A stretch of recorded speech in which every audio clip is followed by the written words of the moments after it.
네, 오늘의 말씀은 창세기 39장 11절에서 23절의 말씀입니다.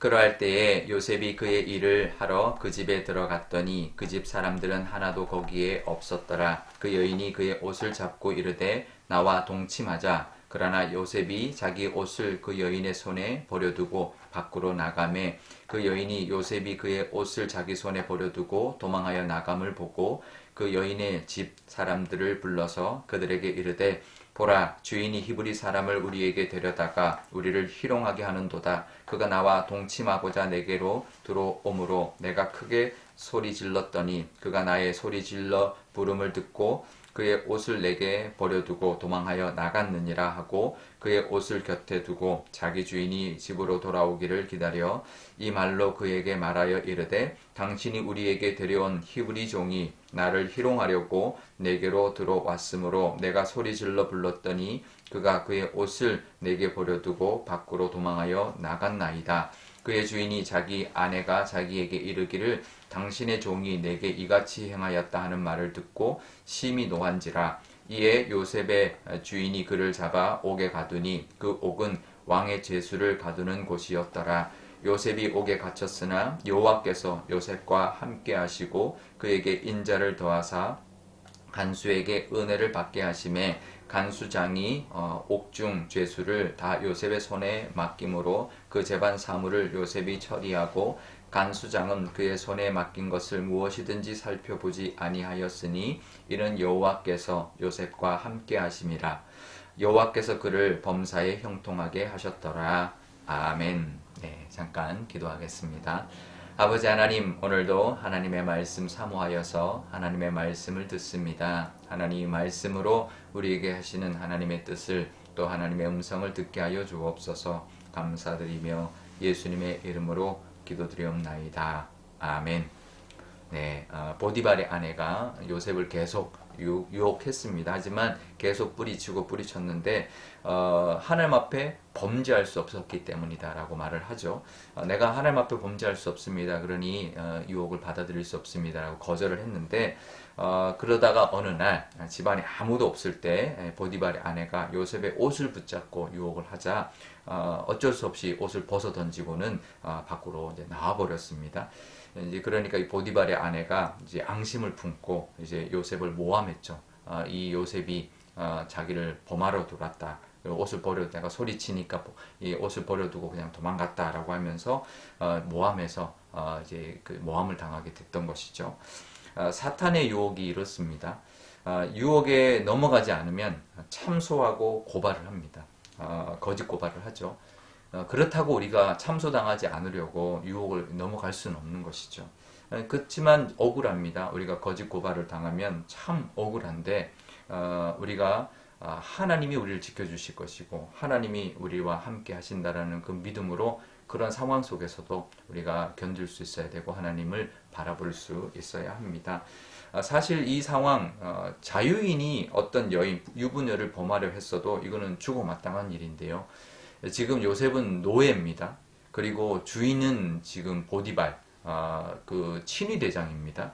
그리고 피해자 고발자는 그 친위 대장의 아내입니다. 이거는 말도 안 되는 거죠. 이거는 그 당시 노예는 파리 목숨과 같은데 그 순간 그냥 단칼에 목이 베어서 죽을 수 있는 상황인데 근데 보디발은 그를 요셉을 감옥에 그냥 보내버립니다. 그러니까 그 와중에도 하나님이 은혜를 주신 것이죠. 근데 이해가 안 가죠. 은혜를 주실 거면 아예 그런 일이 안 되게 하는 게 은혜가 아닌가 이런 생각을 하게 됩니다. 노예가 되지 않게 한다든지 이런 누명을 쓰지 않게 하는 그것이 하나님의 은혜를 주시는 게 아닌가라는 생각을 하게 되는데 노예가 되고 난 뒤에 은혜를 주시고 누명을 쓰고 난 다음에 은혜를 주시고 감옥에 간 뒤에 은혜를 주시고 이럴 때 보면 참 어떨 때는 좀 하나님 왜 이러시나 아예 그런 상황을 안 주는 게 은혜 주시는 게 아닌가 이런 생각이 들 때가 있고 우리 삶에도 그럴 때가 있습니다. 하나님 왜 이런 상황들을 우리에게 허락하십니까? 그런데도 그게 하나님의 은혜입니까? 이렇게 하나님 앞에 원망스러울 때가 있습니다. 그런데요 하나님의 깊으신 뜻이 있기 때문에 그렇습니다. 더 크신 하나님의 계획이 있기 때문에 우리에게 그런 일을 허락한다는 것을 우리가 알아야 합니다. 그래서 우리가 하나님 믿어야죠. 하나님 믿고 그 상황 속에서도 하나님 은혜를 바라보면서 살아가는 그런 우리가 되어야 할 것입니다. 요셉이 애굽으로 가야, 종이든 어쨌든 애굽으로 가야 나중에 그 가뭄 속에서 가족을 건질 수 있었고 구원할 수 있었기 때문이고요. 보디발의 집에 가야, 노예로 가야 바로를 만날 수 있었을 것이고요. 또 누명을 써야 왕의 죄수들이 이제 갇히는 감옥에 갇힐 수 있었을 것이고요. 그리고 그 감옥에 가야 왕의 신하 술 맡은 관원장을 만나고 그 술 맡은 관원장을 통해서 바로의 꿈을 해석하게 되는 그 길이 열리기 때문인 거죠. 그러니까 이제 애굽의 총리로 쓰시고자 하는 하나님의 그 인도하심 또 이끌어 가심이 있었다라는 것을 우리가 알 수 있습니다. 그 상황은 우리가 힘들고 그 상황은 억울하고 안 좋은 상황처럼 보이지만 그런 상황들을 통해서 하나님이 이끌어 가시는 길이 있다라는 것을 우리가 알아야 합니다. 그러니까 더 넓고 더 멀리 보며 신앙생활 우리가 해야 된다라는 거죠. 지금 내 눈앞에 보이는 거, 또 지금 내 상황만 볼 것이 아니라 더 멀리, 더 넓게 보며 하나님 주신 은혜를 사모하고 또 형통케 하시는 현재 하나님의 은혜를 또 감사하고 현재 감옥에 있을 때 주시는 은혜, 또 누명을 썼지만 죽지 않은 은혜, 또 감옥에서도 인정받은 은혜, 이런 것들을 감사하고 우리가 하나님 앞에 살아갈 수 있게 될 것입니다. 옥에 갇혔지만 간수장의 눈에 들어왔고 그래서 감옥의 모든 일을 맡아 하는 사람이 됐습니다. 그러니까 요셉이 어쩌면 그 야곱의 아들로서 애굽의 총리가 된다는 거 쉽지 않습니다. 그쵸? 바로 되지는 못하죠.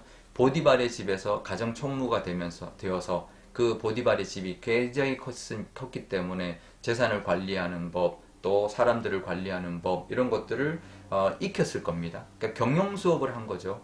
경영 수업. 작은 이 공동체 안의 경영을 직접 해봤으니 나라를 경영할 수 있는 그런 훈련이 됐던 것이고요.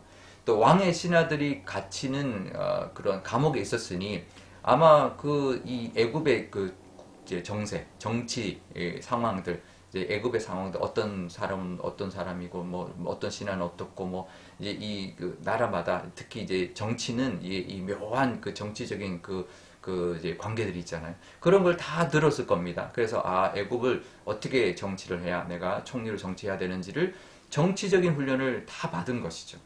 그러니까 하나님은 그것이 훈련의 시간과 훈련의 장소로 썼던 것입니다. 그러니까 하나님에게는 계획이 다 있었던 거죠. 우리의 짧은 머리로 그걸 이해할 수 없습니다. 이해하려고 들어서도 안 되죠. 이해할 수 없으니까. 우리 눈이 그렇게 보이지도 않고 우리의 머리로는 그 하나님의 계획까지 다 깨달을 수가 없기 때문이죠. 그러니 우리가 어떤 상황을 만나거나 어떤 현재의 모습 가운데 그냥 하나님의 신실하심을 믿는 것뿐입니다. 하나님은 신실하신 분이시다. 선하신 분이시다. 우리를 향한 선한 계획을 가지고 계실 거다. 이것을 그냥 믿는 거죠. 그러면서 그냥 오늘 하루하루 은혜를 바라보고 그 은혜에 기뻐하고 또 누리며 감사하며 살아가는 것이 가장 최선의 삶인 거죠. 또 하나님을 다 이해하려고 모든 상황을 다 또 깨달으려고 해봐야 우리가 되지 않는 우리의 한계인데요. 하나님은 선하시고 신실하시고 또 우리를 향하신 계획이 있다는 것을 늘 기억하면서 오늘 하루 하나님이 주신 은혜에 감사하고 또 기뻐하며 누리며 살아가시는 저와 여러분 되시기를 바랍니다. 우리 오늘 기도할 때 이렇게 기도하면 좋겠습니다. 하나님, 우리에게도 어떨 때는 억울할 때가 있습니다. 하지만 그 억울한 중에도 하나님이 지켜주고 계신다는 것을 믿는 믿음으로 억울해서 살아가지만 말고 하나님의 은혜를 바라보고 또 하나님 주시는 그 형통케 함을 또 기뻐하며 또 그것을 또 누리며 살아가는 우리가 되게 달라고 기도하면 좋겠고요. 또 하나님의 특별한 계획이 분명히 있을 겁니다. 그러니 현재의 상황만 보지 말고 신실하신 하나님만 의지하면서 우리의 모든 것을 바라보며 살아가는 우리, 또 오늘 하루의 은혜에 또 기뻐하며 살아가는 우리가 되게 달라고 기도하면 좋겠습니다. 또 오늘 화요일인데요. 우리 화요일은 우리 전도를 위하여 기도하면 좋겠습니다. 우리 전도단 나가 기도할 때, 우리 전도할 때 성령님이 역사해 달라고 기도하면 좋겠고, 우리도 전도를 위하여 기도하고 또 사람들에게 하나님의 사랑을 전하는 귀한 날이 되게 달라고 기도하면 좋겠습니다. 제가 기도하겠습니다. 아버지 하나님 감사합니다. 이 요셉의 모습 정말 우리가 이해되지 않는 상황입니다. 우리가 이 요셉의 이야기를 다 알아서 이렇게 해야 나중에 총리가 되어서 또 가족을 구원할 수 있겠다 싶지만 그때 그 상황을 볼 때 그 상황만 보게 되면 이해할 수 없는 상황이고 우리가 만약에 그런 상황이라면 정말 이 요셉처럼 살아갈 수 있을까? 정말 하나님 앞에 바로 서서 정말 하나님과 함께하며 하나님의 은혜를 누릴 수 있을까? 정말 우리가 장담할 수 없습니다. 우리에게도 이 요셉의 믿음을 허락하여 주시고 어떤 상황 속에서도 하나님의 신실하심을 믿고 하나님과 동행하며 하나님과 함께함으로 말미암아 형통케 되는 은혜를 누리게 하여 주옵소서. 그래서 정말 오늘 하루하루에 주시는 그 은혜를 기뻐하고 또 하나님 앞에 감사하며 그 은혜를 누리며 살아가는 그 복이 우리에게도 있게 하여 주옵소서. 화요일은 전도를 위하여 기도하면 좋겠습니다. 하나님, 우리 주변에도 믿지 않는 영혼들이 있습니다. 그들을 위하여 기도하게 하여 주시고 하나님의 사랑을 전할 수 있는 저희들 되게 하여 주시며 또 전도단이 나갈 때마다 하나님 성령님께서 천군 천사로 함께 하여 주사 그 복음이 한 영혼에게라도 전해질 수 있는 귀한 은혜를 부어 주옵소서. 감사드리며 예수님의 이름으로 기도드리옵나이다. 아멘. 주기도문 하겠습니다.